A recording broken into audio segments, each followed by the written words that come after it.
여러분 안녕하십니까? 2월 14일 굿모닝 MBN 시작합니다. 먼저 오늘의 주요 뉴스입니다. 코로나19가 확산한 일본에서 이 바이러스에 감염된 사망자가 처음으로 나왔습니다. 세계보건기구 WHO는 중국과 일본 크루즈선에서만 환자가 급증한다고 밝혔습니다. 중국 후베이성에서 코로나19 사망자가 하루 만에 242명이 늘고 확진자 수는 10배나 급증했습니다. 중국 정부가 그동안 숨겼던 사망자와 확진자를 한꺼번에 반영했다는 얘기가 나오고 있습니다. 더불어민주당이 현역 의원 지역구 21곳을 포함한 경선 지역 52곳을 발표했습니다. 자유한국당은 동작을의 나경원 의원, 광진을의 오세훈 전 의원 등 수도권 지역구 4곳에 대한 단수 공천을 확정했습니다. 사법농단과 관련해 영장 유출 혐의로 기소됐던 신광열, 조의연, 성창호 판사가 현직 판사로는 처음으로 사법농단 사건에서 무죄를 선고받았습니다. 재판부는 판사가 수사보고서를 법원행정처에 전달한 건 정당한 직무집행이라고 봤습니다. 경기도 수원의 아파트 가격이 한 주 만에 2% 이상 올랐습니다. 정부는 풍선 효과로 이상과열을 보이는 수원과 용인, 성남 중 일부를 조정 대상 지역으로 추가 지정하기로 했습니다. 더불어민주당 공천관리위원회가 수도권과 호남 등 치열한 접전지 52곳에 경선 명단을 확정했습니다. 자유한국당은 나경원 의원과 오세훈 전 서울시장 등 수도권 4곳의 공천을 확정했습니다. 배준우 기자입니다. 더불어민주당이 4.15 총선 공천을 위한 경선 지역 52곳의 명단을 발표했습니다.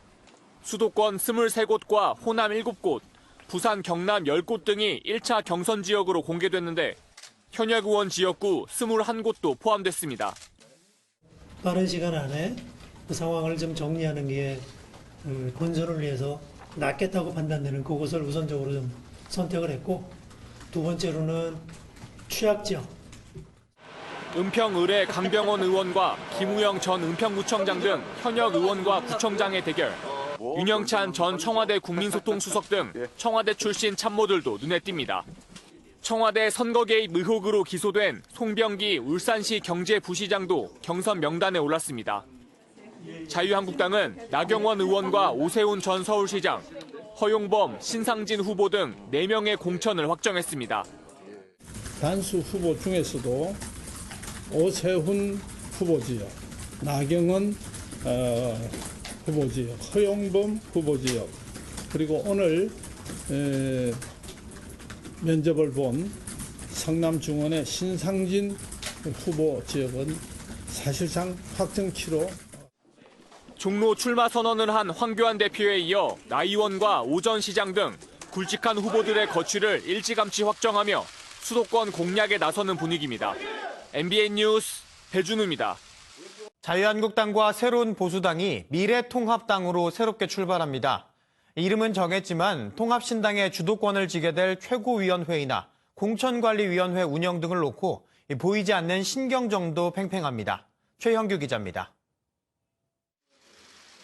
자유한국당과 새로운 보수당, 전진당 등 중도보수 세력들이 참여하는 통합신당이 미래통합당이라는 간판을 달고 이번 총선을 치릅니다.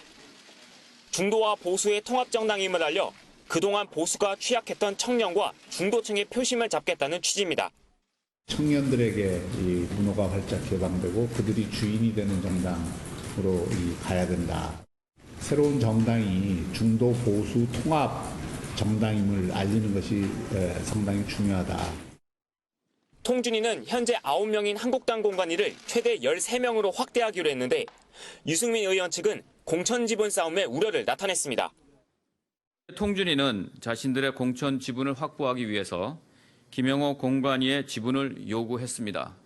보수 통합의 노력을 자리를 위한 이전 투구의 장으로 변질시키십니까? 통합신당이 출범하면서 합류도 잇따르고 있습니다. 손학규 바른미래당 대표 측근 이찬열 의원에 이어 김종무 의원, 신용환 전 충북지사 후보도 신당 합류 의사를 밝혔습니다. MBN 뉴스 최영규입니다. 중앙선거관리위원회가 미래한국당이라는 당명은 허용했지만 국민당은 사용할 수 없다고 결정했습니다. 안철수 신당에 이어 국민당이라는 이름까지 사용할 수 없게 되자 안철수 전 의원 측은 강하게 반발했습니다. 이동석 기자의 보도입니다. 중앙선거관리위원회가 자유한국당의 위성정당인 미래한국당의 창당을 승인했습니다. 더불어민주당은 그동안 미래한국당의 시도 사무실이 한국당과 동일하고 일부 사무소는 외딴 창고란 점을 들어 반대했습니다. 종이정당, 창고정당, 위장정당, 그래서 가짜정당입니다. 하지만 선관위는 같은 건물을 사용하더라도 층이 다르다며 정당으로서 요건을 갖췄다고 평가했습니다. 자유한국당 측이 최소 10석 이상의 비례의석을 가져갈 것이란 전망이 나오며 민주당의 고심은 깊어졌습니다. 선관위는 또 안철수 전 바른미래당 의원이 추진한 국민당에 대해 이미 등록한 정당인 국민새정당과 명칭이 뚜렷이 구별되지 않는다며 사용 불허 결정을 내렸습니다. 안철수 신당 불발에 이어 국민당 명칭도 창당 발기인 나흘 만에 포기해야 하는 상황이 오자 수십 년 낡은 정치 이제 지겨우시다면 관심 가지고 우리 국민당 지켜봐 주십시오. 국민당 창당준비위원회는 정치기관이 된 선관위의 고무줄 잣대를 강력히 규탄한다며 선관위 본연의 역할로 돌아가 중립성을 회복하라고 주장했습니다. 선관위의 결정으로 안전위원 측은 또 다른 당명을 찾아야 하는 어려움에 놓이게 됐습니다. MBN 뉴스 이동석입니다. 더불어민주당이 선거에서 민주당을 빼고 찍어야 한다는 내용의 칼럼을 쓴 진보 성향 학자와 칼럼을 게재한 언론사를 공직선거법 위반 혐의로 검찰에 고발했습니다. 임미리 고려대 연구교수는 지난달 28일 경향신문에 기고한 칼럼에서 촛불 정권을 자임하면서도 국민의 열망보다 정권의 이해에 골몰하고 있다며 민주당만 빼고 투표하자고 제안했습니다. 민주당의 고발 조치에 대해 야권은 진보 진영 집권당이 표현의 자유를 침해했다고 비판했습니다. 코로나19가 확산한 일본에서 이 바이러스에 감염된 사망자가 처음으로 나왔습니다. 세계보건기구 WHO는 일본에 정박 중인 크루즈선과 중국을 빼면 코로나19 환자가 급증하지는 않는다며 일본 상황에 우려를 보였습니다. 박통일 기자입니다. 일본 후생노동성은 가나가와현의 80대 일본인 여성이 코로나19로 숨졌다고 밝혔습니다. 이 여성은 지난달 22일부터 몸 상태가 나빠졌고 지난 1일 폐렴 진단을 받아 입원했습니다.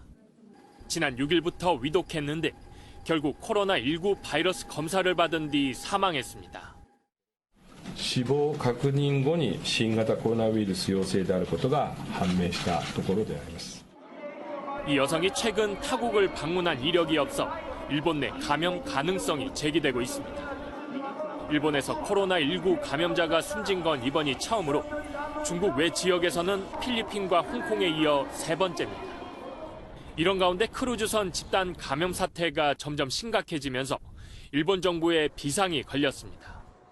세계보건기구 WHO도 일본 크루즈선 코로나19 환자 급증에 우려를 나타냈습니다. The Diamond Princess cruise ship, which is currently quarantined in Yokohama, 218 passengers have tested positive for the virus, which does represent the largest cluster of COVID-19 cases outside China. WHO는 크루즈선 사태와 관련해 일본 정부와 긴밀하게 협의 중이라고 밝혔습니다. MBN 뉴스 박통일입니다. 이렇게 일본 내 코로나19 상황이 심각해지면서 오는 7월 개막하는 도쿄올림픽에도 먹구름이 끼었습니다. 국제올림픽위원회 IOC가 어제 공식적으로 우려를 보였는데 일본 올림픽 조직위는 대회를 연기할 필요가 없다고 말했습니다. 보도에 장명훈 기자입니다.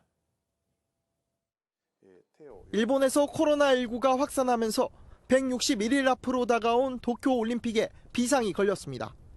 국제올림픽위원회 IOC는 코로나19 문제가 가볍게 볼 사안이 아니라고 진단했습니다.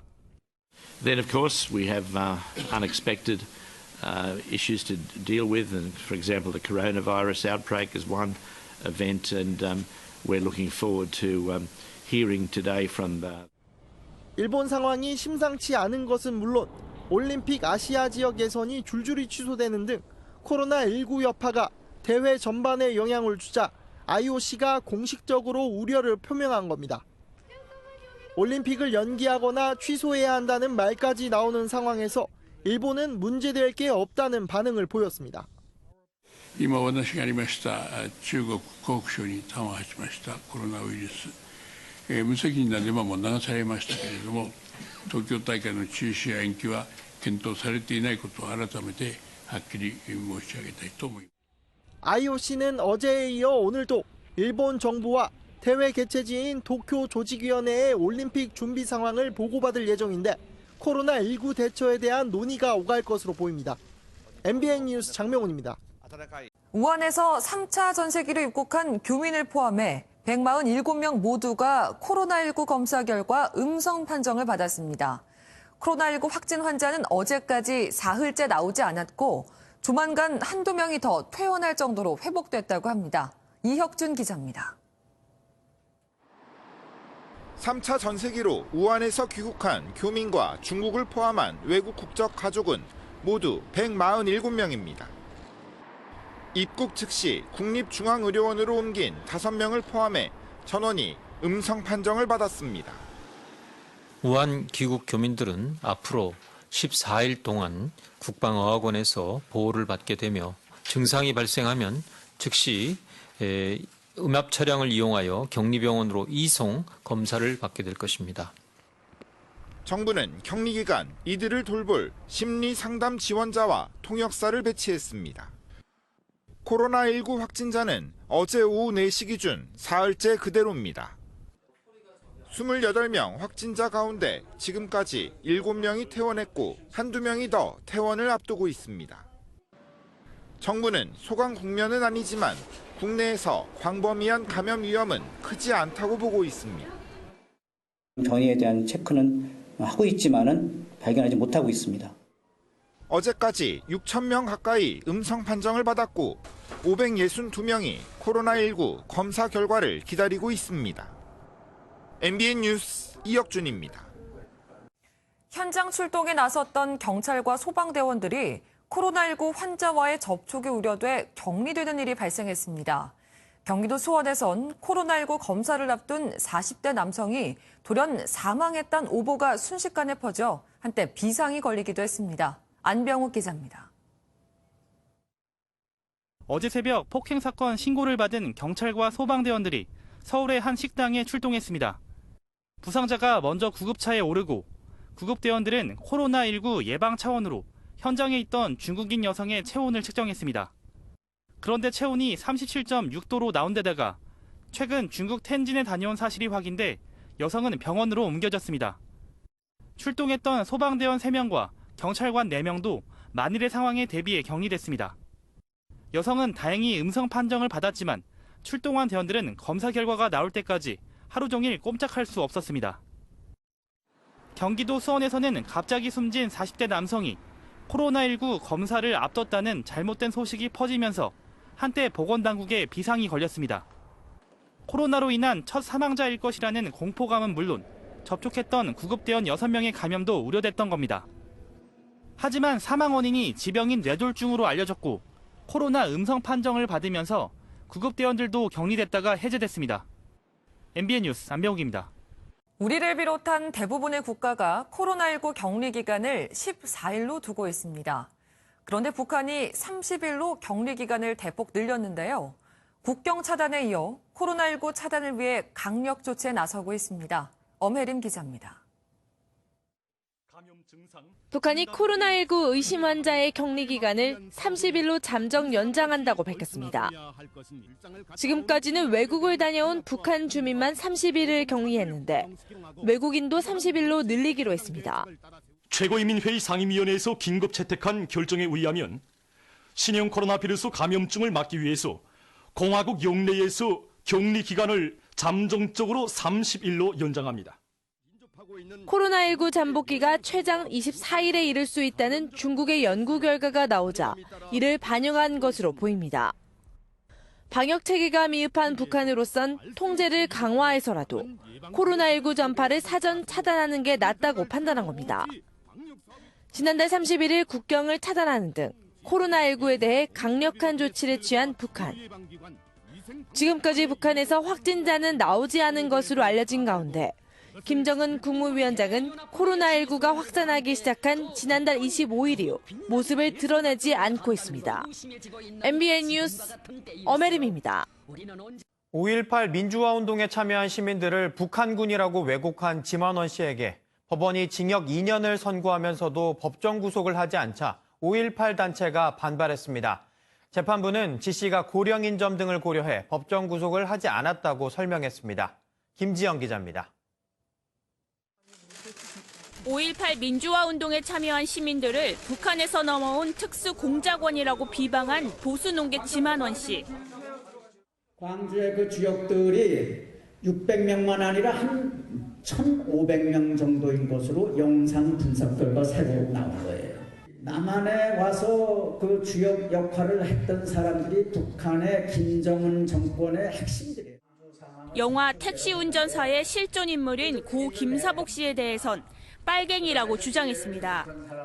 수차례 이어진 지 씨의 이 같은 발언에 대해 법원은 5.18의 역사적 의의와 가치를 폄하하는 비방이라며 유죄 판단을 내렸습니다. 재판부는 피해자들을 북한 특수군으로 지목하는 등 의도가 악의적으로 죄질이 좋지 않다고 밝혔습니다. 또 5.18의 역사적 의의와 가치를 폄하했다며 지 씨에 대해 징역 2년과 벌금 100만 원을 선고했습니다.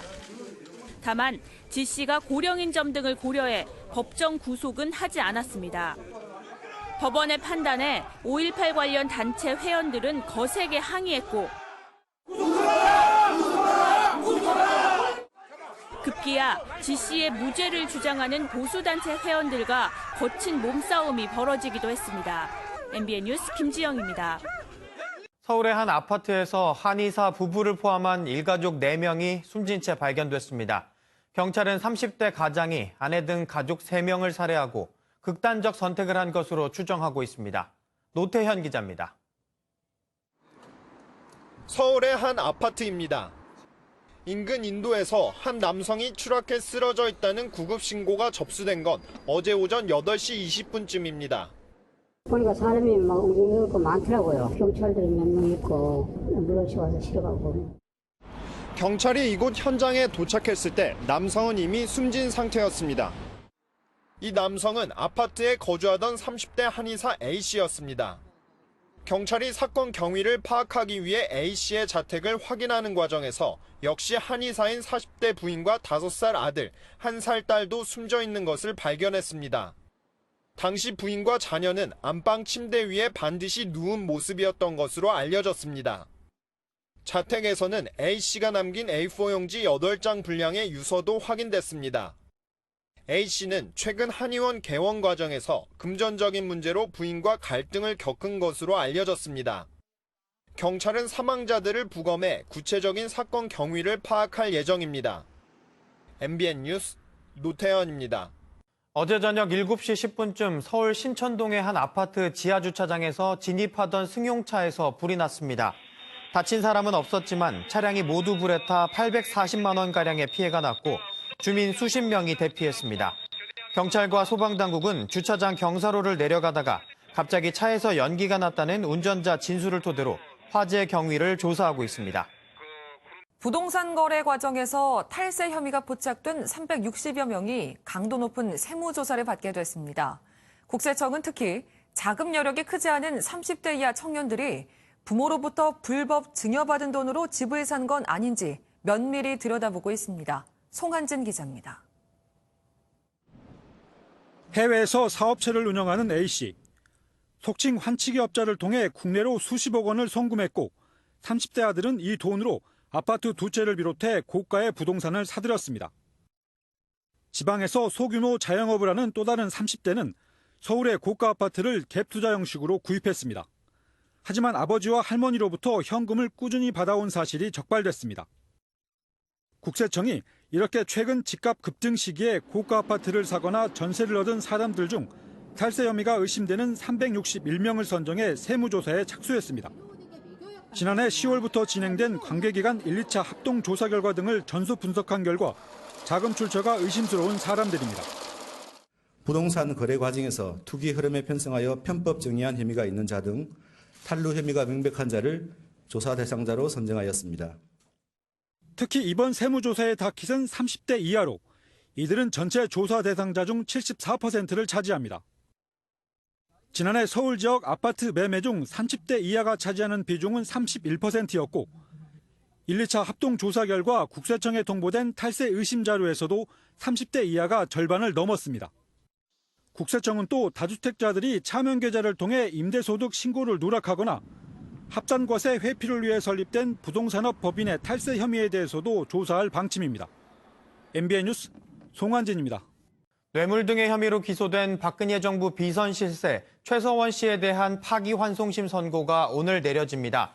앞서 1심과 2심은 최 씨에게 징역 20년을 선고했지만 지난해 8월 대법원이 일부 강요죄를 무죄 취지로 판단하며 사건을 다시 심리하도록 했습니다. 미국이 내년 국방 예산에 경북 성주에 배치된 사드 부대 관련 공사비로 약 580억 원을 배정하고 한국 정부가 자금을 댈 분담 가능성을 다뤄왔다는 입장을 밝혔습니다. 사드 배치 비용은 미국이 부담한다는 원칙을 가진 것으로 알려져 있어 미국이 한국의 관련 비용 분담을 요구했을 경우 논란이 불거질 것으로 보입니다. 지난 2017년 돈봉투 만찬 사건으로 면직 처분을 받은 안태근 전 법무부 검찰국장에 대한 징계가 위법이라는 법원의 판단이 나왔습니다. 이에 따라 안 전 국장은 본인 의사에 따라 검찰에 복직할 길이 열렸습니다. 집 거실이 그야말로 아수라장이 됐는데요. 부서진 잔해들이 여기저기 흩어져 있다고 합니다. 어찌된 일인 걸까요? 자동차 한 대가 엄청난 굉음을 내며 집 안으로 들어갑니다. 미국 덴버에 위치한 이 집에 차가 돌진했는데요. 지나가는 행인이 신고해 운전자는 바로 이송됐습니다. 차가 부수고 간 집은 그야말로 아수라장. 부서진 가구들엔 유아의자도 보이는데요. 사실 사고가 났을 이 시간엔 엄마와 아이가 집에 있을 시간이었다고 합니다. 잠시 집을 비운 사이 사고가 난 거라는데 끔찍한 일을 당하지 않길 천만 다행이네요. 이번엔 아수라장이 된 거리입니다. 기차와 트레일러가 충돌했다는데 화면으로 만나보시죠. 거대한 트레일러가 기찻길을 지나가려는데 기차가 속도를 멈추지 않고 그대로 트레일러를 들이받습니다. 기차는 무려 47,000파운드의 트레일러와 충돌한 건데요. 엄청난 인명피해가 나는 거 아닌가 싶었지만 놀랍게도 사상자는 없었다고 합니다. 사고 현장은 그야말로 아수라장인데요. 정말 신의 가호를 받았다고 밖엔 설명이 안 되는 것 같네요. 주말을 하루 앞둔 금요일 아침입니다. 오늘도 오전까지는 안개를 조심하셔야겠습니다. 지금 가시거리가 200m 아래로 좁혀진 곳이 많은데요. 안개등 켜시고요. 서행 운전하셔야겠습니다. 여기에 중부지방을 중심으로는 먼지까지 뒤엉키면서 시야가 더 답답합니다. 오늘 수도권과 영서, 충청에서는 종일 공기가 탁할 것으로 보입니다. 날은 어제보다 더 포근해집니다. 서울의 낮 기온 14도, 전주 17도, 광주 19도로 평년 수준을 크게 웃돌겠습니다. 그럼 이대로 추위가 끝이 난 건가라는 생각이 드실 텐데요. 아닙니다. 내일과 모레 사이 전국에 비나 눈이 오고 나면 반짝 추위가 찾아오겠습니다. 토요일 낮에는 우선 15도까지 오르면서 포근하겠지만 일요일 낮에는 0도로 뚝 떨어지겠고요. 다음 주 아침에는 영하권까지 내려가겠습니다. 오늘 전국에 가끔 구름 많다가 낮부터 맑아지겠습니다. 제주도는 아침에 비가 조금 오겠고요. 영동은 밤에 빗방울이 떨어지겠습니다. 이 시각 서울의 기온은 3.4도, 대구 5.2도로 어제보다 낮습니다. 낮 기온은 서울 14도, 대전 17도, 부산 18도까지 오르겠습니다. 주말인 내일 동해안은 새벽부터, 중부와 호남은 밤부터 비가 오겠습니다. 모레 새벽에는 전국으로 비나 눈이 확대될 텐데요. 일부 중부와 호남을 중심으로는 월요일까지도 이어지면서 많은 눈이 예상되고 있습니다. 피해 없도록 조심하셔야겠습니다. 지금까지 여의도 환승센터에서 날씨 전해드렸습니다.